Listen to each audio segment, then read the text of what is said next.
Today we are going to take a look at another horrible case with you. In this world, we place the most trust in our family members because in tough times, it's our parents and siblings who stand by us. But in today's story, this trust was betrayed, and the person with whom Saima Khan had spent more than half of her life ultimately put her to eternal rest. Saima Khan lived with her family in the Netherlands. Her family included her parents, 2 brothers, and a sister named Saba Khan, whom Saima loved dearly. Saima was 7 years older than her sister Saba, but despite the age difference, there was a lot of love between them. When Saba was 18 years old, the whole family moved to Luton Town in England. A few years after moving to England, in 2009, Saima's marriage was arranged with Hafiz Rehman, who lived in Pakistan. To marry Saima, Hafiz moved to Luton and began living with Saima's family. Then, Hafiz and Saima got married, and to settle in England, Hafiz soon started working as a taxi driver. After the wedding, they were very happy, and within a few years they had 4 children. But even many years after the marriage, Hafiz was still living with Saima and their children at Saima's family home. On the other hand, after her sister's wedding, Saba thought about becoming a lawyer, but she didn't enjoy university. So she dropped out of her studies and took training to become a care worker like her sister. She then started frequently helping elderly or frail people with their daily tasks, either at senior homes or in their own homes. Now the year 2016 had started, and at the beginning of 2016, Saima and Hafiz decided that they would buy their own home and start living there with their children. Both Saima and Hafiz were working in England by this time, so they had saved enough money to buy their own house. They started looking for a new home and informed their parents about it. However, on May 23, 2016, the Khan and Rahman families had no idea that this day would become a nightmare for them. On May 23rd, a neighbor of the Khan family passed away, and in the evening, the entire Khan family attended the funeral at Luton Central Mosque. However, Saima had a duty at an elderly woman's home near her own house, so that day, her 6-year-old daughter, her 4- and 2-year-old sons, and her 1-year-old youngest daughter were all under Saba's care. Around 11:00 p.m., Saba sent text message to her sister Saima, saying, "The youngest daughter isn't sleeping and is crying a lot, so you should feed her and then go back to work." In response, Saima wrote, "I'm on my way." Saima returned home at 11:07 p.m., and about 20 minutes later, Saba dialed 999 to call for an ambulance. Additionally, the police arrived at 11:38 p.m. The reason for the police's arrival and Saba's call to 999 for an ambulance was that someone had murdered Saima. After this, Saba tearfully told the police officer that when Saima arrived home, she was on the 2nd floor with all 4 children. Saba then told Saima that she was going to take a shower, and while she was in the bathroom, she heard 3 or 4 very loud noises from downstairs, followed immediately by her sister Saima's screams.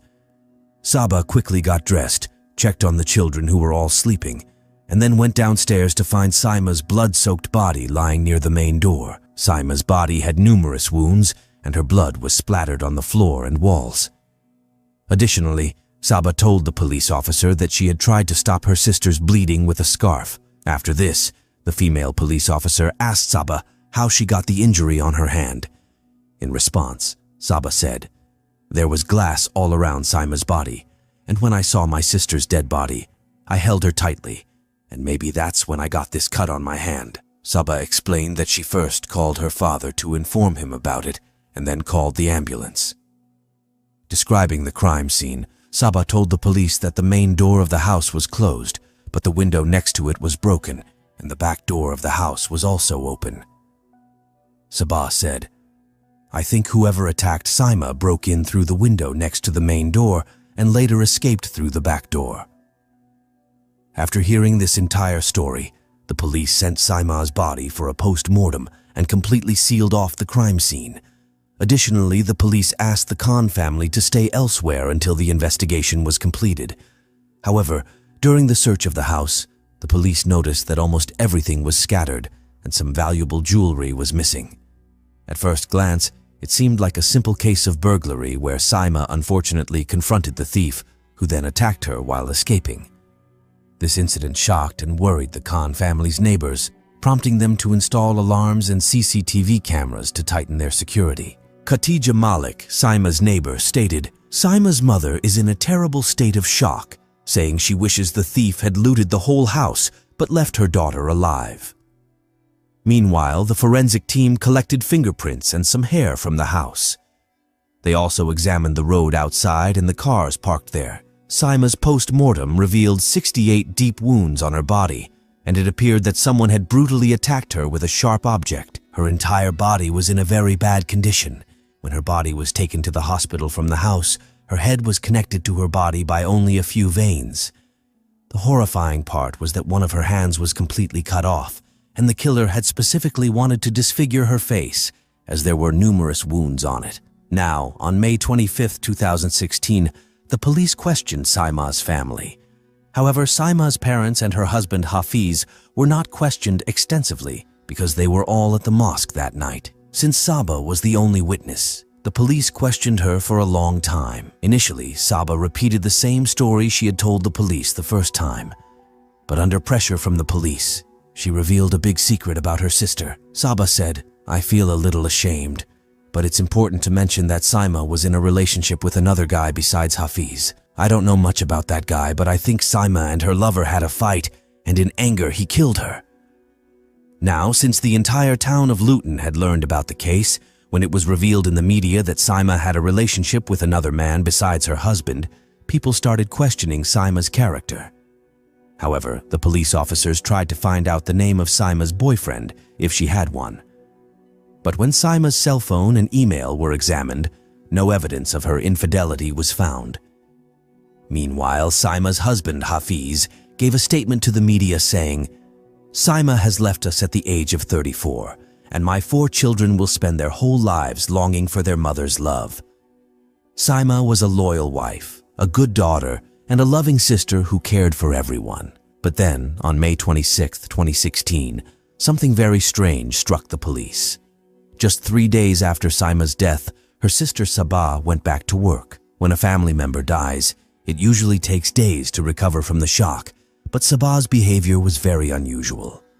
Additionally, an officer thought that the killer had attacked Saima numerous times, which would have drenched the killer's clothes in blood. Therefore, when the killer fled the crime scene, there should have been a trail of blood, but forensic experts did not find a single drop of blood at the back door of the house. However, something was found in the house that shifted all suspicion onto Sabah. Actually, a black garbage bag was found under Sabah's bed, containing a bag from a store called Tesco. When the bag was opened, it contained blood-soaked black clothes, gloves, and a knife with dried blood on it. All these items were sent for forensic testing. It was then revealed that the blood on the knife was Saima's, and the fingerprints on the handle matched Saba's. Additionally, there were a few shards of glass on the clothes. CCTV footage from the Tesco store was retrieved, showing Saba buying a knife on May 16, 2016, a week before Saima's murder. After these revelations, Saba was arrested on May 31st.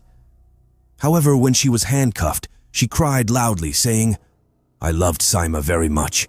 This is a misunderstanding. I am innocent." But there was so much evidence against Sabah that it was clear she had lied to the police and had indeed killed her sister, Saima. When the police seized and searched Saba's phone, the motive for the murder also came to light. Saba used to exchange loving messages with her brother-in-law, Hafiz, and would speak bad of her sister, Saima. In a text message, Saba wrote to her brother-in-law, "If I could take out my heart and show it to you, you would see what you mean to me." In another text message, Saba wrote, "No matter how badly you treat me, no force in the world can change my love. My love for you grows every day." When Saba was shown all the evidence collected against her, she finally told the police the whole truth. In reality, Hafiz and Saba had been in a relationship for 4 years, deceiving their families. In 2012, when Saima's second child was born, she started taking care of both her children. During this time, Hafiz and Saba began meeting secretly, and Hafiz would take Saba around in his taxi. They also had a physical relationship, and as a result, Saba became pregnant. Distressed, Hafiz went to a mosque far from home and asked an imam if he could marry his sister-in-law. The imam is the person who leads prayers in a mosque. The imam then explained to Hafiz that marrying two sisters at the same time is not permissible in Islam. As a result, Sabah was forced to have an abortion. On the other hand, when Saima's fourth child was born, Sabah became very jealous of her own sister. Sabah wanted Hafiz and his children for herself, so she started troubling Hafiz a lot. In early 2016, Hafiz realized that forming a relationship with Sabah was a big mistake.